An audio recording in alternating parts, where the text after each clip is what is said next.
Bienvenidos a Teología con Dam. Soy Damaris Bonales, licenciada en Teología, y este es el lugar donde en cada episodio nos sumergiremos en el conocimiento para acercarnos más a Dios.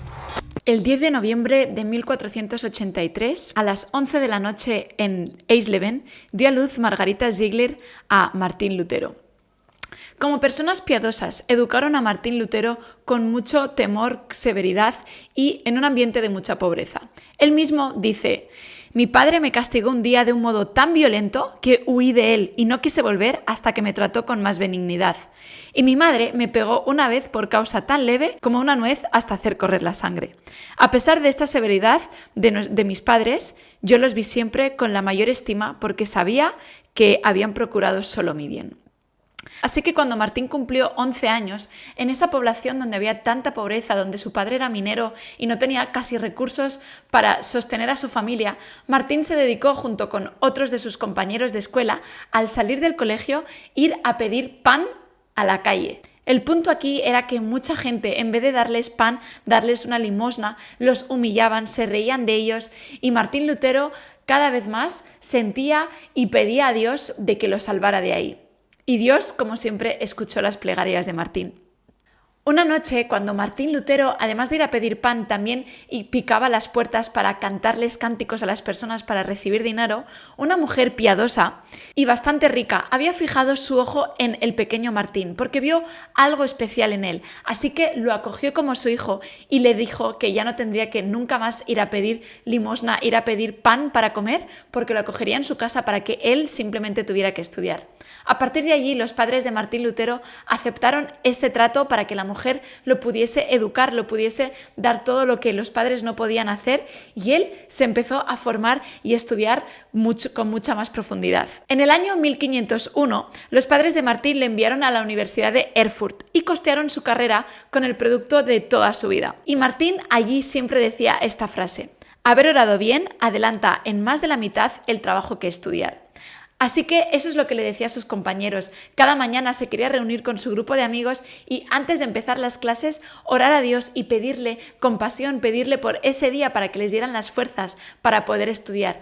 Ese era el corazón de Martín Lutero desde adolescente, desde empezar en la universidad a estudiar más de la palabra de Dios. Pero la alegría inundó el corazón de Martín cuando un día, al llegar a la biblioteca, vio por primera vez una Biblia con todos los libros de la Biblia. Él nunca había visto una Biblia en papel porque siempre tenía pequeños textos que le daban en la misa, que le daban en las iglesias, pero nunca había visto una Biblia completa. Así que agarró esa Biblia, la aplastó con su corazón y se estuvo toda la tarde leyendo esa Biblia. Para él fue el mejor descubrimiento que había tenido esa biblioteca. Así que a partir de entonces, después de cada clase, él se escapaba a la biblioteca a poder abrir esa Biblia que estaba agarrada con cadenas para que nadie se la llevara de allí, y él pasaba tarde y día estudiando la palabra de Dios versículo por versículo, descubriendo un Dios bastante diferente al que le habían enseñado en la iglesia. Poco después contrajo una enfermedad que pensó que le iba a quitar la vida y que ya se iba a despedir de este mundo.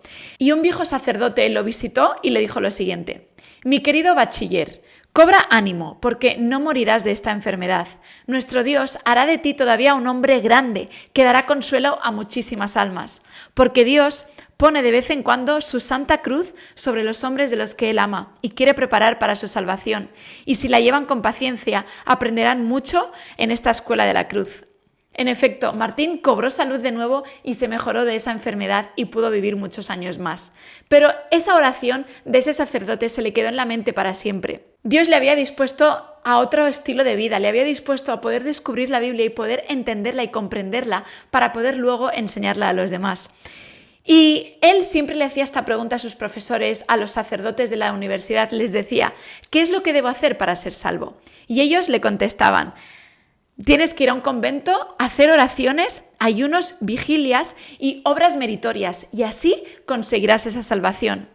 Pero Lutero, con esa contestación, había algo que no le cuadraba y se dio cuenta de que en la Biblia no era exactamente así como se obtenía la salvación. Pero aún no había descubierto cuál era otro método de hacerlo. Por lo tanto, se inscribió al convento y los sacerdotes lo acogieron con gran gozo. Ese hombre tan estudioso, ese hombre que había estudiado en la universidad, que tenía tanta capacidad literaria para poder comprender conceptos filosóficos profundos, que era lo que él estaba estudiando, de repente tuvo que desaparecer porque los frailes lo humillaron. Lo que hicieron con él no fue que pudiera enseñar todo aquello que había aprendido en el convento, sino que hicieron que limpiara los baños, limpiara las cocinas, se dedicara todo el día a servicios domésticos.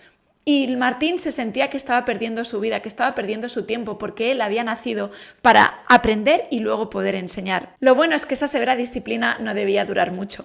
Como Martín era miembro de la Universidad de Erfurt, esta universidad se interesó por él y logró hacer que en el convento pudiera empezar a practicar sus clases, a poder enseñar todo lo que había aprendido. Estudiaba las obras de los padres de la Iglesia, que era lo que todos los monjes estudiaban, pero él después siempre se escapaba y encontraba en la biblioteca una Biblia y la leía en profundidad. En el año 1507 fue ordenado sacerdote y el 2 de mayo hizo su primera misa. Paralelamente, en el 1502, el príncipe elector de Sajonia, Federico III, llamado con razón el Sabio, fundó la Universidad de Wittenberg. Lejos estaban ellos cuando fundaron esta universidad de saber que allí surgiría la reforma más increíble que ha surgido en toda la cristiandad, la reforma protestante. Así que en 1509 la Universidad de Wittenberg se interesó por Martín Lutero para que fuera a enseñar allí, y él, cansado del convento, cansado de estar como un fraile piadoso, se mudó a Wittenberg. Allí Lutero empezó a enseñar ciencias filosóficas,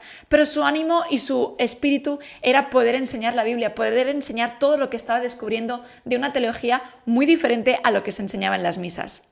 El mismo año, 1509, se graduó como bachiller en teología y así pudo empezar a estudiar teología. Un doctor muy conocido en la universidad, el doctor Mellerstadt, dijo una vez: este fraile confundirá a todos los doctores, nos enseñará una doctrina nueva y reformará la Iglesia romana, porque se apoya en los escritos de los profetas y apóstoles y se funda en la palabra de Jesucristo, y con este sistema ninguno podrá luchar en contra y vencer. En el año 1511, la orden en la que pertenecía a Lutero le envió a Roma para solicitar la decisión del Papa en una cuestión importante de esa universidad. Para Lutero, ir a Roma era el sueño de su vida. Iba a poder ver la ciudad sagrada, conocer al Papa y poder ver realmente cómo se fundaban las iglesias. Pero la sorpresa para Lutero fue que cuando llegó a Roma vio todo lo contrario. Vio las indulgencias por primera vez, vio la venta de las obras, vio que todo estaba corrompido. En lugar de la santidad que esperaba, ¿qué fue lo que encontró? El papa de aquella época, Julio III, era un hombre de mundo y un gran soldado, así que tenía mucho más placer en derramar sangre, conquistar tierras, que en las tareas propias de un papa. Entre los cardenales, obispos y sacerdotes no solamente reinaba la ignorancia porque no leían la Biblia, sino que se burlaban de la manera más cínica de las cosas más sagradas. Así que cuando Lutero regresó de su viaje, cayó en una enfermedad en Bolonia y constantemente le resonaba una frase: el justo por su fe vivirá, el justo por su fe vivirá. ¿Qué querría decir exactamente eso cuando la salvación se está comprando? Y allí es cuando cayó la venda de sus ojos. Conoció por primera vez en toda su plenitud la justificación por la fe, y eso sería el pilar de toda la reforma protestante. Decía lo siguiente: aquí sentí yo que había nacido de nuevo, habiendo encontrado una puerta ancha y abierta para entrar en el paraíso. Y desde entonces comencé a mirar la Sagrada Escritura con otros ojos y de un modo enteramente diverso a las épocas anteriores. Así, en mi imaginación, recorrí en un momento toda la Biblia, según me podía acordar de ella, recordando especialmente e interpretando los textos que se referían a la salvación por la fe. Y así como antes había llegado a aborrecer estas palabras, la justicia de Dios con toda mi alma ahora me parecían las más hermosas y consoladoras de toda la Biblia. Y ese texto de la epístola de Pablo fue, en verdad, la verdadera puerta del paraíso para mí. En esa enfermedad, en el justo por la fe vivirá, en todos esos pensamientos, para Lutero marcaron un antes y un después en su relación con Dios y en su conocimiento de la Biblia. En ese entonces, Julio III ya no era el Papa, sino que era el Papa León X, y era un amante del esplendor y las artes. Y necesitando mucho dinero para crear sus iglesias ostentosas, empezó a trabajar las indulgencias. Así que entre 1514 y 1516 las indulgencias era el estado donde todo el pueblo cristiano iba a pedir indulgencias para poder ser perdonados de sus pecados. De hecho, Tetzel, fraile de la Orden de los Dominicos en el convento de Pirna, dijo este discurso: Las indulgencias son la dádiva más preciosa y más sublime de Dios. Esta cruz, mostrando la cruz roja, tiene tanta eficacia como la misma cruz de Jesucristo. Venid, oyentes, y yo os daré bulas, por las cuales se os perdonarán hasta los mismos pecados que tuvisteis intención de cometer en el futuro. Yo no cambiaría, por cierto, mis privilegios por los que tienen San Pedro en el cielo, porque yo he salvado más almas con mis indulgencias que el apóstol con sus discursos. No hay pecado, por grande que sea, que la indulgencia no pueda perdonar, y aun si alguno, lo que es imposible sin duda, hubiese violado a la Santísima Virgen María, Madre de Dios, que pague bien, nada más y se le perdonará la violación. Ni aun el arrepentimiento es necesario. Pero hay más, las indulgencias no solo salvan a los vivos, sino también a los muertos. Sacerdote, noble, mercader, mujer, muchacha, mozo, escuchad a vuestros parientes y amigos difuntos, que os gritan del fondo del abismo: estamos sufriendo un horrible martirio. Una limosnita nos libraría de él. Vosotros podéis y no queréis darla. Así era como se entendían las indulgencias en esa época. Pero Lutero, desde Wittenberg, de nuevo estaba pensando: esto no puede ser, el justo por la fe vivirá, esto es el único camino de la salvación. ¿Qué es esto de las indulgencias? Él era sacerdote en uno de los conventos y la gente ya no iba a los confesionarios a confesarse, porque con las indulgencias ya estaban rompiendo con todo eso. Así que él empezó en las misas a predicar mensajes sobre las indulgencias, no acusándolas como tal, sino predicando sobre que había otro tipo de salvación, que era lo que la Biblia decía, era el justo por la fe vivirá, y que las indulgencias no eran lo más importante, sino confesar los pecados a Dios. Pero a la Iglesia de Roma no le interesaba eso, necesitaban hacer dinero. El Papa León X necesitaba seguir ostentando el poder a través de la riqueza que las indulgencias le estaban proporcionando. Y me encanta porque Dios es increíble, porque el 31 de octubre, en la madrugada, en Schweidnitz, a 6 kilómetros de Wittenberg, vivía el elector Federico de Sajonia y su hermano Juan el Sabio. Juan le dijo que había tenido el siguiente sueño. Después de haberse acostado triste y cansado, se durmió rápidamente y despertó tras 2 horas y media. Estuvo pensando en cómo celebraría la fiesta de todos los santos y rezando por las almas del purgatorio. Luego volvió a dormir y soñó con un fraile enviado por Dios, quien escribía algo en la puerta de la capilla de Wittenberg. La pluma que usaba era tan larga que alcanzaba hasta Roma, molestando a un león y haciendo tambalear su corona. A pesar de los esfuerzos del narrador y otros príncipes para sostenerla, la pluma seguía firme.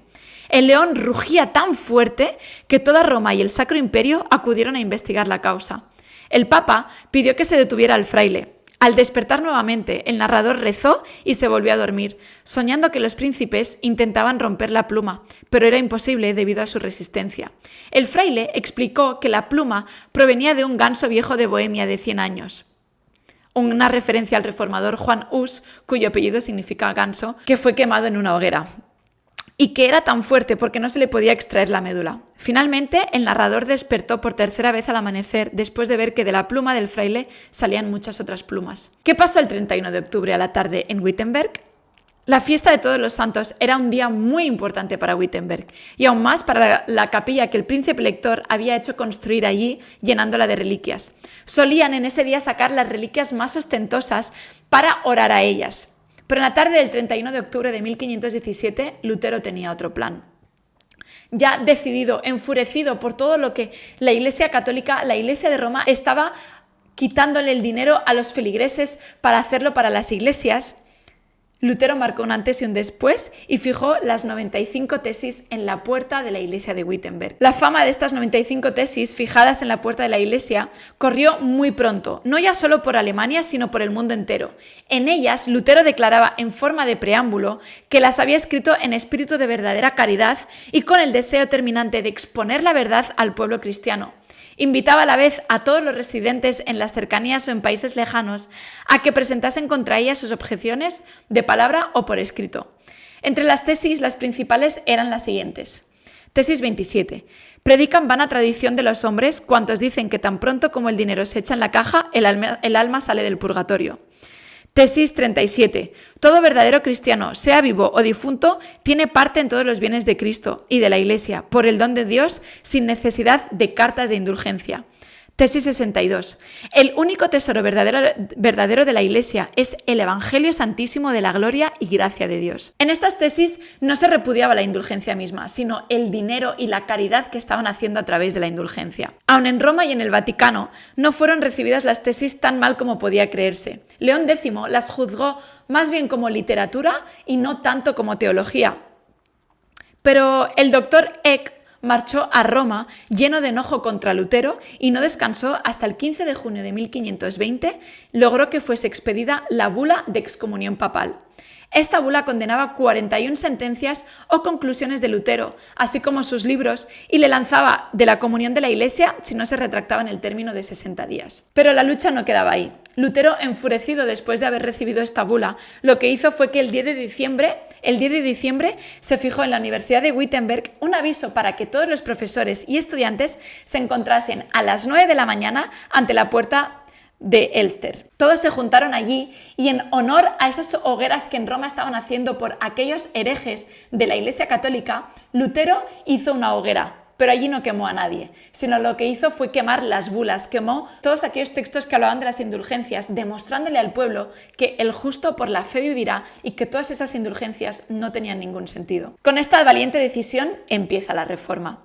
A lo menos en cuanto a sus consecuencias inmediatas, al saber que Lutero, con este acto, con esta hoguera, quemando los papeles de las indulgencias y las bulas, estaba creando una lucha entre la Iglesia católico-romana y la Iglesia que Lutero estaba queriendo buscar. El 26 de mayo apareció el edicto del emperador llamado Edicto de Worms, el cual ponía a Lutero fuera de la ley, de modo que cualquiera podía matarle impunemente y ninguno debía protegerle. Después de todo esto, el elector Federico el Sabio, el hermano de quien había tenido ese sueño sobre la pluma y el león, quiso proteger a Lutero y quiso protegerle para que nadie lo matara porque sabía que este hombre era diferente y que era el cumplidor de ese sueño que había tenido su hermano.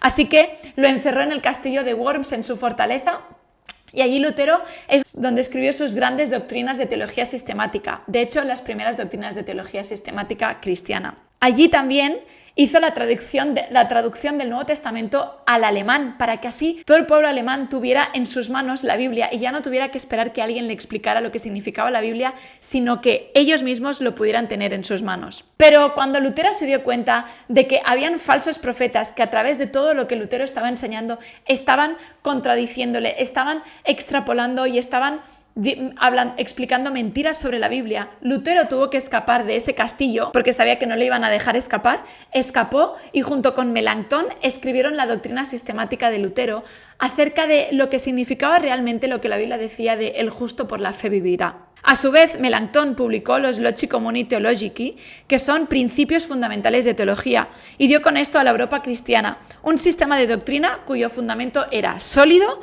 y cuya construcción era asombrosa. Así que Lutero estaba creando una nueva forma de entender la Biblia y por toda Europa se estaban repartiendo los Nuevos Testamentos en alemán, se estaban repartiendo la doctrina sistemática de Lutero junto con Melanchthon y así la gente se estaba dando cuenta que había otra forma de vivir el cristianismo, que había otra forma y que las indulgencias no eran la verdadera solución a la salvación, sino que la salvación se encontraba en Cristo. En el año 1543, Lutero contrajo otra enfermedad y dijo lo siguiente: Padre, en tus manos encomiendo mi espíritu. Orad al Señor por su evangelio para que tenga éxito, porque el pobre Papa y el Concilio de Trento están muy enfadados contra mí. Luego durmió un rato tranquilamente, pero a la 1 de la noche, el 18 de febrero, lo despertaron los crecientes dolores en el pecho. Todos los remedios que parecían saludables se emplearon, pero fue en vano. Una vez todavía se levantó con el rostro alegre, pronunciando con voz alta y clara estas palabras: Me voy, mas tenemos un Dios que ayuda y un Señor que salva de la muerte. Entonces volvió a echarse, cerró los ojos y juntó las manos. El 19 de febrero llevaron el féretro que contenía el cadáver del reformador a la iglesia de San Andrés, donde Lutero había pronunciado su último sermón. Y Jonás dirigió el sermón fúnebre allí a millares de oyentes que lloraban. El 20 de febrero, a la 1 de la tarde, salió el féretro bajo el doblar de las campanas y los himnos de los habitantes por las puertas de Eisleben. Esta fue la vida de Lutero, el reformador que creó la Iglesia protestante, una nueva forma de comprender la Biblia, de tener la Biblia en nuestras manos, de poder entender la Biblia en nuestro idioma y poder entender a Dios y tener una relación directa con Dios, sin necesidad de papa, sin necesidad de indulgencias, sin necesidad de nada más que simplemente Dios y nosotros. El justo por la fe vivirá. Gracias, Martín Lutero, por crear la Reforma protestante.